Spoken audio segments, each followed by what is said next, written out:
예수는 신약에서 갑자기 등장한 인물이 아닙니다. 그의 흔적은 이미 수천 년 전 구약 곳곳에 숨어 있었습니다. 하지만 왜 대부분의 사람들은 그 사실을 알지 못했을까요? 오늘 우리는 성경이 숨겨놓은 예수의 흔적 5가지를 역사와 고고학, 언어학을 기반으로 깊이 있게 파헤쳐 보겠습니다. 많은 사람들이 성경을 읽을 때 구약과 신약을 완전히 다른 두 권의 책으로 이해합니다. 구약은 유대인의 역사책이고 신약은 기독교의 경전이라고 생각하죠. 하지만 이것은 성경을 제대로 이해하지 못한 것입니다. 성경 전체는 처음부터 끝까지 단 한 사람을 가리키고 있었습니다. 바로 예수 그리스도입니다. 흥미로운 점은 구약의 저자들 대부분이 자신이 쓰고 있는 내용의 진짜 의미를 완전히 이해하지 못했다는 것입니다. 그들은 하나님의 영감을 받아 기록했지만 그 기록이 수백 년, 수천 년 후 어떤 사건과 연결될지 알지 못했습니다. 마치 거대한 퍼즐의 조각들을 하나씩 맞추고 있었지만 완성된 그림을 보지 못한 채 작업한 것과 같았습니다. 그렇다면 지금부터 그 퍼즐 조각들을 하나씩 맞춰보겠습니다. 첫 번째 조각은 인류 역사가 시작된 바로 그곳, 에덴 동산에서 발견됩니다. 인류의 시작점인 에덴 동산. 그곳에서 인간은 뱀의 유혹을 받아 하나님께 불순종했습니다. 이것이 바로 우리가 흔히 말하는 원죄의 시작이었습니다. 그런데 창세기 3장 15절에는 매우 특이한 예언이 등장합니다. 하나님께서 뱀에게 이렇게 말씀하십니다. 내가 너로 여자와 원수가 되게 하고 내 후손도 여자의 후손과 원수가 되게 하리니 여자의 후손은 내 머리를 상하게 할 것이요 너는 그의 발꿈치를 상하게 할 것이니라. 이 짧은 구절이 왜 중요할까요? 여기에는 인류 역사상 가장 오래된 메시아 예언이 숨어있기 때문입니다. 우선 주목해야 할 표현은 여자의 후손이라는 단어입니다. 고대 근동 문화에서 족보는 항상 남자를 중심으로 기록되었습니다. 아브라함의 아들 이삭, 이삭의 아들 야곱 이런 식으로 말이죠. 여자를 통해 혈통을 추적하는 것은 매우 이례적인 일이었습니다. 히브리어 원문을 살펴보면 더욱 흥미롭습니다. 여기서 사용된 후손이라는 단어는 히브리어로 제라인데 이는 씨앗, 자손을 의미합니다. 그런데 이 제라가 단수형으로 사용되었습니다. 즉 여자의 후손들이 아니라 여자의 후손, 한 명의 특정한 인물을 가리키고 있는 것입니다. 그렇다면 역사상 여자의 후손으로만 태어난 사람이 있었을까요? 있습니다. 바로 예수 그리스도입니다. 마태복음과 누가복음은 예수의 탄생이 어떻게 이루어졌는지 기록하고 있습니다. 성령으로 잉태되어 동정녀 마리아에게서 태어났다고 말입니다. 생물학적 아버지가 없었던 것이죠. 이것을 단순히 신화나 전설로 치부할 수도 있습니다. 하지만 창세기가 기록된 시점을 생각해 보십시오. 대략 기원전 1400년경으로 추정됩니다. 예수가 태어나기 약 1400년 전입니다. 그 시점에 이미 여자의 후손이라는 표현으로 미래에 올 구원자의 특징을 예언했다는 것은 우연이라고 보기 어렵습니다. 더 깊이 들어가 보겠습니다. 이 구절은 단순히 탄생 방식만을 예언한 것이 아닙니다. 여자의 후손은 내 머리를 상하게 할 것이요 너는 그의 발꿈치를 상하게 할 것이니라. 여기서 말하는 너는 뱀, 즉 사탄을 의미합니다. 여자의 후손이 뱀의 머리를 상하게 한다는 것은 완전한 승리를 의미합니다. 고대 전투에서 머리를 짓밟는 것은 완전한 제압을 상징했습니다. 반면 뱀은 그의 발꿈치를 상하게 한다고 했습니다. 발꿈치를 다치는 것은 치명적이지 않지만 고통스러운 상처입니다. 이것은 무엇을 의미할까요? 예수가 십자가에서 고난을 받지만 그것이 최종 패배가 아니라는 것을 암시합니다. 실제로 예수는 십자가에서 죽었지만 부활했습니다. 발꿈치 상처는 일시적이었던 것입니다. 놀라운 점은 이 모든 내용이 인류 역사의 시작점에 이미 선포되었다는 것입니다. 에덴 동산에서 인간이 죄를 범한 바로 그 순간 하나님은 이미 구원의 계획을 밝히셨습니다. 그리고 그 계획의 중심에는 여자의 후손, 즉 예수 그리스도가 있었습니다. 이 예언은 4000년 후 베들레헴의 한 마구간에서 한 아기의 탄생으로 이어집니다. 그 아기는 남자의 씨 없이 여자에게서만 태어났고 훗날 십자가라는 고난을 받았지만 결국 부활하여 사탄의 머리를 완전히 짓밟았습니다. 창세기 3장 15절은 성경 전체를 관통하는 첫 번째 복음 선포였습니다. 인간이 죄를 범한 바로 그 자리에서 하나님은 구원자를 약속하셨고 그 약속은 한치의 오차도 없이 성취되었습니다. 두 번째 흔적은 아브라함의 이야기 속에 숨어 있습니다.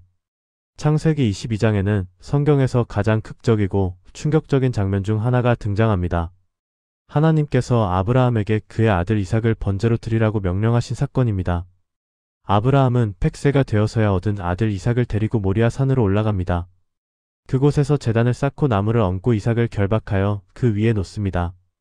그리고 칼을 들어 아들을 죽이려는 순간 하나님의 천사가 그를 막습니다.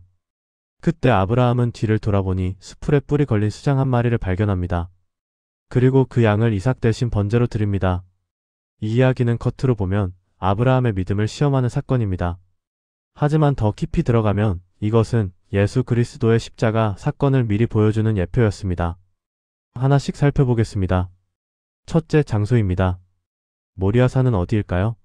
역대하 3장 1절에 따르면 솔로몬이 예루살렘 모리아산에서 성전을 건축했다고 기록되어 있습니다. 그리고 전통적으로 이 장소는 현재 예루살렘 성전산으로 알려져 있습니다. 흥미롭게도 이 지역은 예수가 십자가에 못 박힌 골고다 언덕과 매우 가까운 곳입니다. 일부 학자들은 실제로 같은 산맥에 속한다고 주장합니다. 둘째, 이삭과 예수의 유사점입니다. 이삭은 아브라함의 독생자였습니다. 물론 아브라함에게는 이스마엘이라는 다른 아들도 있었지만 언약의 아들, 약속의 아들은 오직 이삭뿐이었습니다. 마찬가지로 예수는 하나님의 독생자입니다. 요한복음 3장 16절은 이렇게 선포합니다. 하나님이 세상을 이처럼 사랑하사 독생자를 주셨으니. 셋째, 이삭은 스스로 제물이 될 나무를 치고 산을 올라갔습니다. 창세기 22장 6절은 아브라함이 번제 나무를 가져다가 그의 아들 이삭에게 지우고라고 기록합니다. 예수도 자신이 못 박힐 십자가를 지고 골고다 언덕을 올라갔습니다. 요한복음 19장 17절은 예수께서 자기의 십자가를 지시고 해골이라 하는 곳에 나가시니라고 말합니다.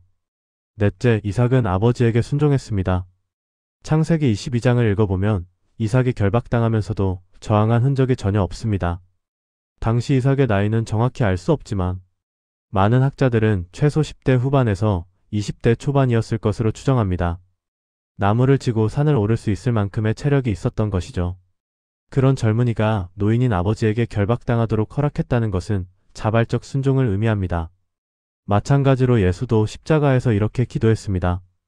내 아버지여, 만일 할만하시거든 이 잔을 내게서 지나가게 하옵소서. 그러나 나의 원대로 마시옵고 아버지의 원대로 하옵소서. 그런데 가장 중요한 대목은 창세기 22장 8절입니다. 이삭이 아버지에게 묻습니다. 불과 나무는 있거니와 번제할 어린 양은 어디 있나이까? 그러자 아브라함이 대답합니다. 아들아, 번제할 어린 양은 하나님이 자기를 위하여 친히 준비하시리라. 이 대답은 매우 깊은 의미를 담고 있습니다. 아브라함은 단순히 하나님이 어떻게든 해결해 주실 것이라는 믿음을 표현한 것이 아닙니다. 그는 무의식 중에 예언을 하고 있었던 것입니다. 실제로 그 순간 하나님은 수풀에 걸린 수장을 준비하셨습니다. 하지만 더 깊은 차원에서 하나님은 2000년 후 진짜 어린 양을 준비하고 계셨습니다. 요한복음 1장 29절에서 세례 요한은 예수를 가리키며 이렇게 외칩니다. 보라, 세상 죄를 지고 가는 하나님의 어린 양이로다. 아브라함이 말한 하나님이 친히 준비하신 어린 양은 결국 예수 그리스도였던 것입니다. 더욱 놀라운 점은 이삭을 대신한 수장의 상태입니다. 창세기 22장 13절은 수풀에 뿔이 걸린 수장이라고 표현합니다. 히브리어 원문을 보면 뿔이 수풀에 단단히 얽혀 있었다는 뉘앙스입니다. 양은 머리에 가시 같은 수풀이 엉켜 있는 상태였던 것이죠. 이것이 무엇을 연상시킵니까? 예수께서 십자가에 못 박히기 전 로마 군병들이 가시관을 엮어 그의 머리에 씌웠던 장면입니다. 그리고 아브라함은 그곳 이름을 여호와 이레라고 불렀습니다. 여호와께서 준비하신다는 뜻입니다. 이 이름은 단순히 그날의 사건만을 가리키는 것이 아니었습니다. 그것은 미래의 하나님께서 진짜 어린 양을 준비하실 것이라는 선포였습니다. 아브라함은 알지 못했습니다. 그 순간 자신이 예수의 십자가 사건을 예표로 재현하고 있다는 사실을 말입니다. 그는 단지 하나님의 명령에 순종했을 뿐입니다. 하지만 하나님은 그 순종을 통해 수천 년 후 일어날 구원의 드라마를 미리 보여주고 계셨습니다. 세 번째 흔적은 이스라엘 민족의 가장 중요한 사건인 출애굽에서 발견됩니다. 애굽에서 종살이하던 이스라엘 백성을 구원하기 위해 하나님은 10가지 재앙을 내리셨습니다. 그 마지막 재앙이 바로 장자의 죽음이었습니다. 출애굽기 12장에는 6월절의 기원이 자세히 기록되어 있습니다. 하나님께서 모세에게 명령하십니다. 각 가정마다 흠없는 1년 된 수컷 어린 양을 잡아 그 피를 문설주와 임방에 바르라고 말입니다. 그러면 하나님께서 애굽 땅을 치실 때 그 피를 보고 그 집을 넘어가실 것이라고 약속하셨습니다. 이스라엘 백성들은 그대로 순종했습니다. 어린 양을 잡아 그 피를 문설주와 임방에 발랐습니다. 그날 밤 애굽의 모든 장자가 죽었지만 양의 피가 발린 이스라엘 집들은 재앙이 넘어갔습니다. 이것이 유월절 히브리어로 페사흐의 유래입니다. 겉으로 보면 이것은 단순히 이스라엘을 구원하기 위한 역사적 사건입니다. 하지만 신약의 관점에서 보면 이것은 예수 그리스도의 십자가 사건을 예표하는 놀라운 그림이었습니다. 첫째, 양의 피가 발려진 위치를 주목해 보십시오. 문설주 좌우와 임방, 즉 문 위쪽입니다. 만약 여러분이 그 집 밖에서 문을 바라본다면 어떤 모양이 보일까요? 좌우 기둥과 위쪽 가로대에 피가 발려있는 모습, 그것은 정확히 십자가의 형태입니다. 이스라엘 백성들은 자신도 모르게 십자가 형태로 피를 바르고 있었던 것입니다. 더욱 놀라운 것은 출애굽기 12장에서 규정한 어린 양의 조건들입니다.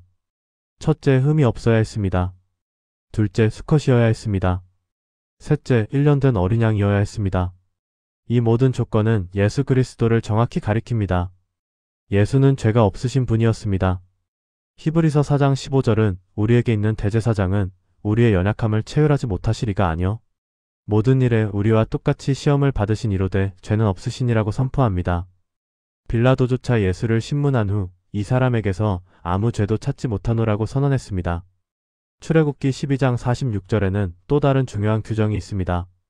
그 뼈를 하나도 꺾지 말지니라. 유월절 어린 양을 먹을 때 뼈를 부러뜨려서는 안 된다는 것입니다. 이것이 왜 중요할까요? 요한복음 19장 31절부터 36절을 보면 예수께서 십자가에 달리신 날이 유월절 준비일이었다고 기록되어 있습니다. 로마의 십자가형에서는 죽음을 앞당기기 위해 죄수들의 다리뼈를 꺾는 것이 관례였습니다. 그래야 더 이상 몸을 지탱할 수 없어 빨리 질식사하기 때문입니다. 실제로 예수와 함께 십자가에 못 박힌 두 강도는 다리뼈가 꺾였습니다. 그런데 군병들이 예수께 와서 보니 이미 죽으신 것을 확인했습니다.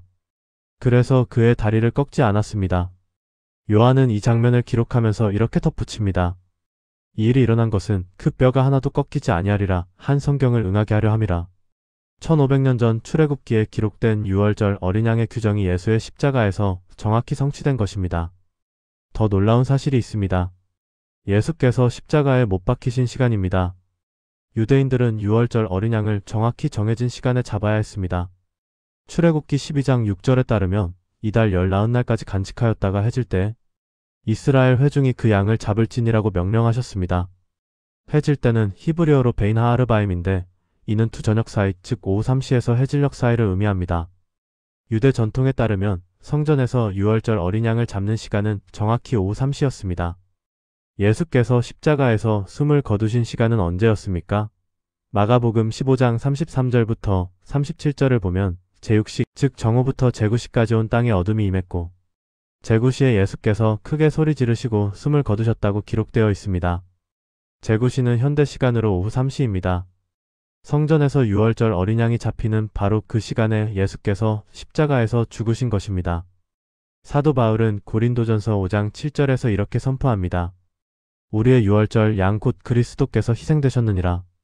유월절 어린 양은 그림자였고 예수 그리스도가 그 실체였던 것입니다. 1500년 동안 이스라엘 백성들은 매년 유월절을 지켰습니다. 어린 양을 잡고 그 피를 문에 바르며 구원의 역사를 기념했습니다.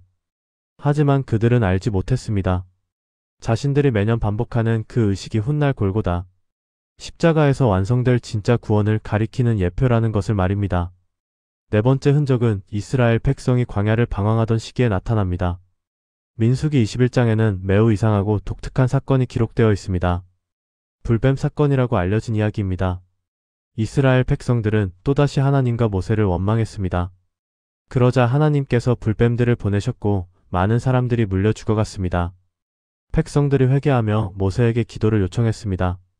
그때 하나님께서 모세에게 특이한 명령을 내리십니다. 민수기 21장 8절부터 9절을 보겠습니다.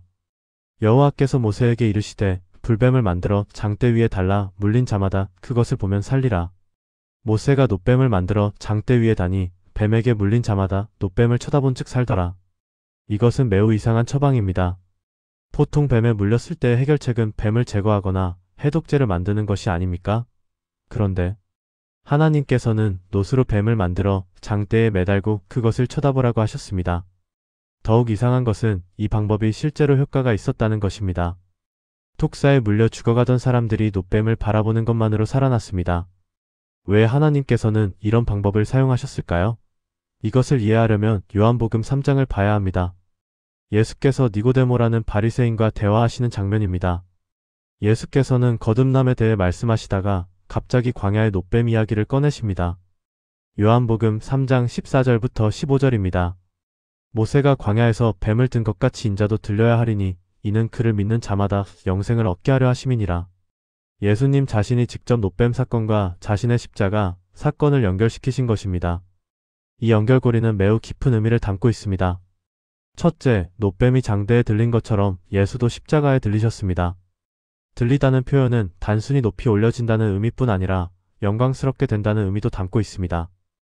요한복음에서 예수의 죽음은 패배가 아니라 영광의 순간으로 묘사됩니다. 둘째, 광야에서 사람들은 놋뱀을 쳐다봄으로 육체의 생명을 얻었습니다. 마찬가지로 사람들은 십자가의 예수를 믿음으로 쳐다봄으로 영원한 생명을 얻습니다. 두 경우 모두 행위가 아니라 바라봄, 즉 믿음으로 구원을 얻는다는 원리가 동일합니다. 셋째, 왜 하필 뱀이었을까요? 창세기 3장에서 뱀은 사탄의 도구였고 죄의 상징이었습니다. 그런데 하나님께서는 그 죄의 상징인 뱀을 장대에 달라고 하셨습니다. 이것은 무엇을 의미합니까? 고린도후서 5장 21절은 이렇게 선포합니다. 하나님이 죄를 알지도 못하신 이를 우리를 대신하여 죄로 삼으신 것은 우리로 하여금 그 안에서 하나님의 의가 되게 하려 하심이라. 예수께서 십자가에서 우리의 죄를 짊어지셨다는 것입니다. 죄가 없으신 분이 죄인처럼 취급받으셨고 죄의 형벌을 대신 받으셨습니다. 놋뱀이 실제 뱀이 아니었던 것처럼 예수는 실제로 죄인이 아니었습니다. 하지만 놋뱀이 뱀의 형상을 띠었던 것처럼 예수는 죄인의 자리에 서셨습니다. 그리고 놋뱀을 바라봄으로 육체의 생명을 얻었던 것처럼 예수를 믿음으로 바라봄으로 영원한 생명을 얻게 되었습니다. 역사적으로 이 놋뱀은 오랫동안 보관되었습니다. 그런데 열왕기하 18장 4절을 보면 히스기야 왕이 이 놋뱀을 부수었다고 기록되어 있습니다. 왜 그랬을까요? 이스라엘 백성들이 그것을 우상처럼 숭배하기 시작했기 때문입니다. 그들은 놋뱀 그 자체에 능력이 있다고 생각했습니다. 이것은 중요한 교훈을 줍니다. 놋뱀은 단지 상징이었을 뿐입니다. 진짜 능력은 놋뱀을 통해 역사하신 하나님께 있었습니다. 마찬가지로 십자가 그 자체에 능력이 있는 것이 아닙니다. 십자가에서 우리를 위해 죽으시고 부활하신 예수 그리스도에게 능력이 있습니다. 광야의 놋뱀 사건은 구원의 원리를 보여주는 완벽한 그림이었습니다. 육체가 아니라 시선 하나로 생사가 갈렸습니다. 행위가 아니라 바라봄으로 생명을 얻었습니다. 이것이 바로 믿음으로 말미암는 구원의 원리입니다. 독사에 물려 죽어가던 사람이 놋뱀을 바라보기를 거부했다면 어떻게 되었을까요? 그는 죽었을 것입니다. 해결책이 너무 단순해 보여서 혹은 너무 이상해 보여서 거부했다면 구원받지 못했을 것입니다. 마찬가지로 십자가의 메시지를 거부하는 사람은 영생을 얻지 못합니다. 바울은 고린도전서 1장 18절에서 이렇게 말합니다. 십자가의 도가 멸망하는 자들에게는 미련한 것이요 구원을 받는 우리에게는 하나님의 능력이라. 십자가는 세상의 지혜로 보면 어리석어 보입니다. 하지만 그것은 하나님의 지혜이고 능력입니다. 광야의 놋뱀은 예수가 오기 전 마지막 복음의 그림자였습니다. 그리고 예수께서 직접 그 연결고리를 밝히심으로써 구약의 예표가 신약에서 어떻게 성취되는지를 보여주셨습니다. 다섯 번째 흔적은 시편에 숨어 있습니다. 시편은 이스라엘의 찬양과 기도를 모아놓은 책입니다. 그 중에서도 시편 22편은 매우 특별합니다. 이 시편은 다윗이 지었다고 기록되어 있지만 그 내용은 다윗 자신의 경험을 훨씬 넘어섭니다. 시편 22편 1절부터 시작해 보겠습니다. 내 하나님이여 내 하나님이여 어찌 나를 버리셨나이까? 어찌 나를 멀리하여 돕지 아니하시오며 내 신음하는 소리를 듣지 아니하시나이까?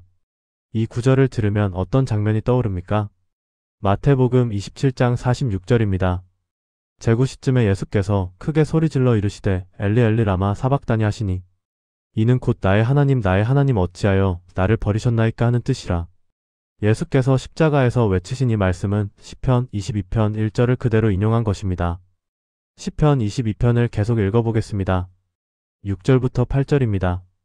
나는 벌레요 사람이 아니라 사람의 비방거리요 백성의 조롱거리로다. 나를 보는 자는 다 비웃으며 입술을 비죽이고 머리를 흔들며 말하되 그가 여호와께 의탁하니 구원하실 걸 여호와께서 그를 기뻐하시니 건지실 거라는도다. 이것은 정확히 예수께서 십자가에 달리셨을 때의 상황입니다. 마태복음 27장 39절부터 43절을 보면 지나가는 자들이 예수를 모욕하며 머리를 흔들고 대제사장들과 서기관들과 장로들도 이와 같이 조롱했다고 기록되어 있습니다. 그들은 말했습니다. 그가 하나님을 신뢰하니 하나님이 원하시면 이제 그를 구원하실지라. 더욱 놀라운 것은 시편 22편 14절부터 18절입니다. 나는 물같이 쏟아졌으며 내 모든 뼈는 어그러졌으며 내 마음은 밀랍같이 내 속에서 녹았으며 내 힘이 말라 질그릇 초각 같고 내 혀가 입천장에 붙었나이다. 주께서 나를 죽음의 진토 속에 두셨나이다. 개들이 나를 에워쌌으며 악한 무리가 나를 둘러 내 손과 발을 찔렀나이다. 내가 내 모든 뼈를 셀 수 있나이다. 그들이 나를 주목하여 보고 내 겉옷을 나누며 속옷을 제비 뽑나이다. 이 묘사를 하나씩 살펴보겠습니다. 물같이 쏟아졌으면은 땀이 핏방울같이 떨어지던 겟세마네. 동산의 장면을 모든 뼈가 어그러졌으면은 십자가에 못 박혀 팔과 다리가 늘어지고 뼈가 어긋나는 고통을 내 힘이 말라 질그릇 초각 같고 내 혀가 입천장에 붙었나이다는 목마름의 고통을 묘사합니다. 실제로 예수께서는 십자가에서 목마르다고 말씀하셨습니다. 하지만 가장 충격적인 구절은 16절입니다. 내 손과 발을 찔렀나이다. 이것은 명백히 십자가형을 묘사하고 있습니다. 여기서 중요한 역사적 사실이 있습니다. 시편 22편이 기록된 시기는 대략 기원전 1000년경으로 추정됩니다. 그런데 십자가형이 처형 방법으로 사용되기 시작한 것은 기원전 6세기경 페르시아 제국에서부터입니다. 로마가 이 형벌을 채택한 것은 훨씬 후대의 일입니다. 다시 말해 다윗이 20편을 기록할 당시에는 십자가형이라는 처형 방법이 존재하지도 않았습니다. 그런데 어떻게 손과 발을 찔렀다는 표현을 사용할 수 있었을까요? 다윗 자신도 손과 발이 찔리는 경험을 한 적이 없습니다. 그는 전쟁에서 많은 위험을 겪었지만 이런 식의 고난은 당하지 않았습니다. 유일한 설명은 이것이 예언이었다는 것입니다.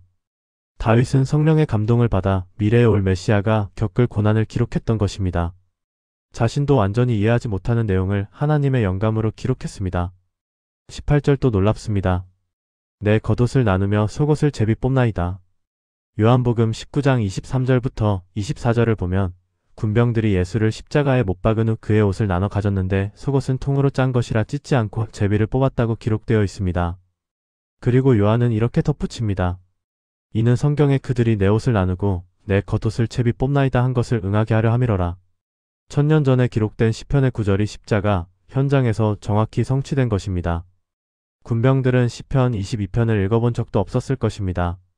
그들은 단지 전리품을 나누는 관례를 따랐을 뿐입니다. 하지만 그들의 행동은 하나님의 예언을 정확히 성취시켰습니다. 그런데 시편 22편은 고난으로만 끝나지 않습니다.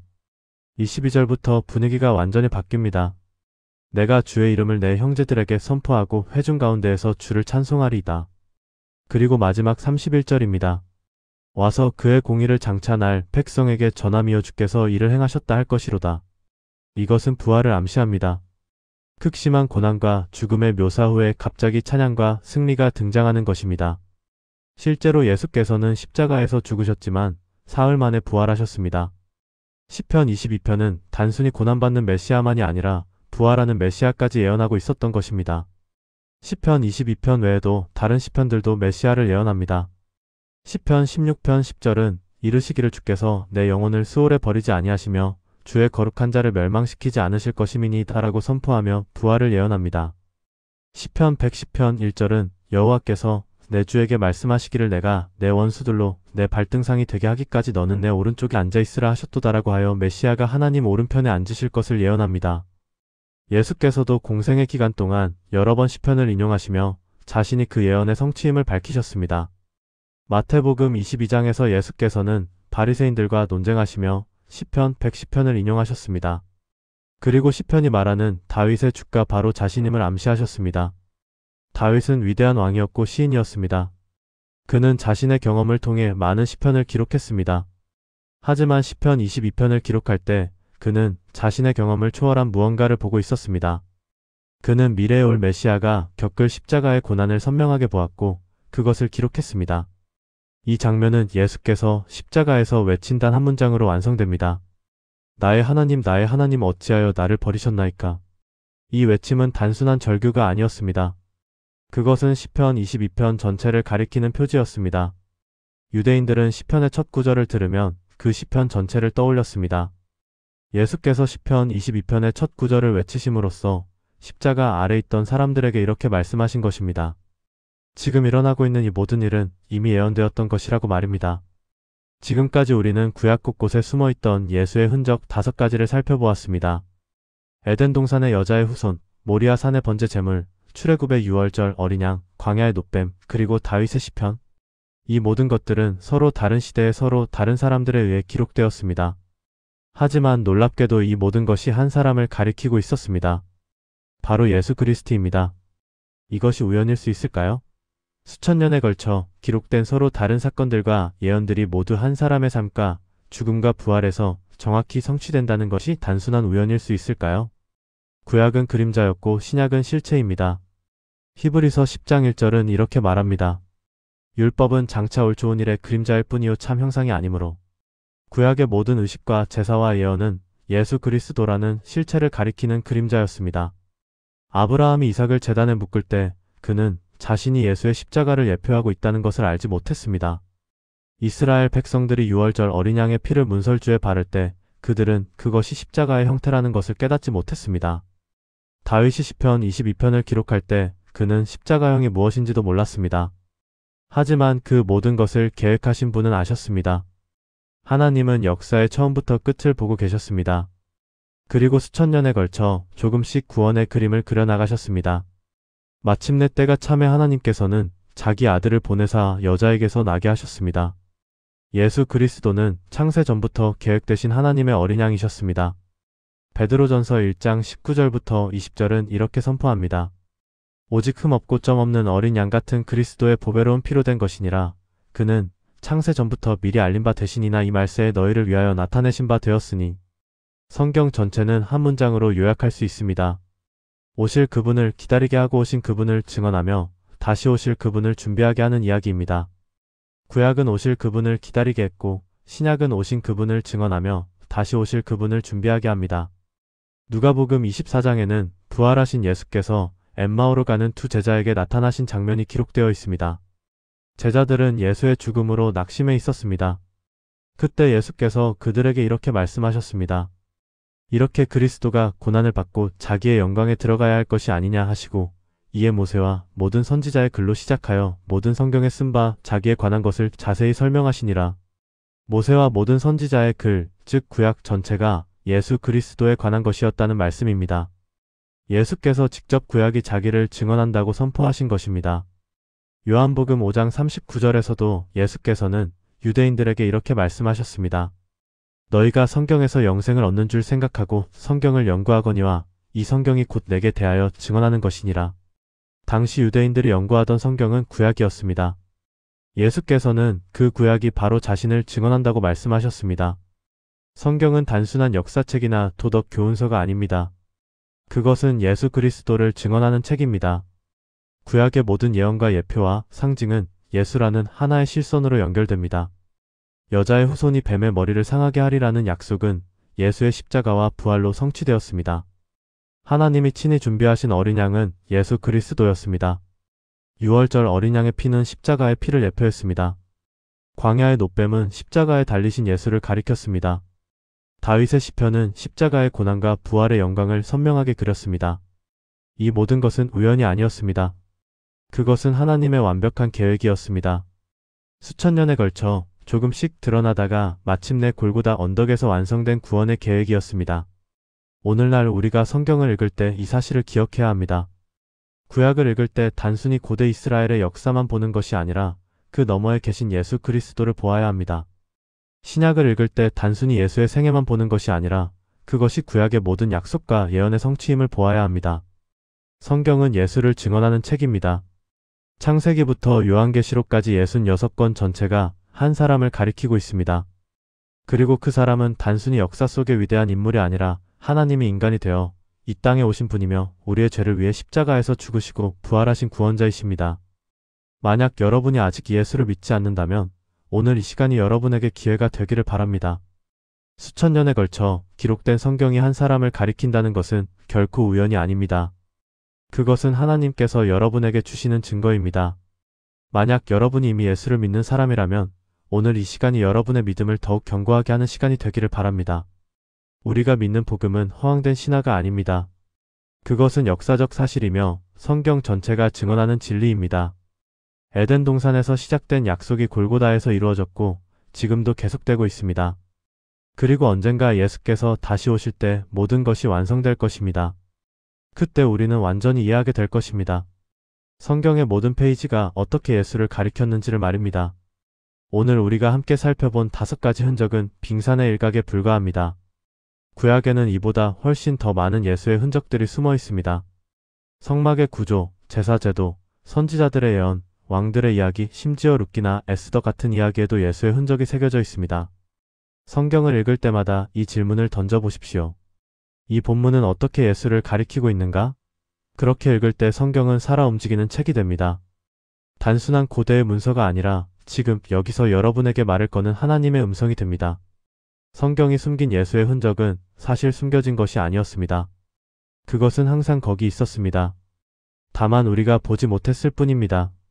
오늘 이 시간을 통해 여러분의 눈이 열려 성경 속에서 예수를 발견하는 기쁨을 누리시기를 바랍니다. 창세기에서 요한계시록까지 성경 전체는 한 목소리로 외치고 있습니다. 보라, 세상 죄를 지고 가는 하나님의 어린 양이로다. 그 외침이 오늘도 울려 퍼지고 있습니다. 이 외침을 듣고 응답하는 것은 우리의 몫입니다. 오늘 영상이 도움이 되셨다면 구독과 좋아요 버튼을 눌러주시기 바랍니다. 여러분의 구독과 좋아요는 더 많은 사람들에게 이 메시지를 전하는 데 큰 힘이 됩니다.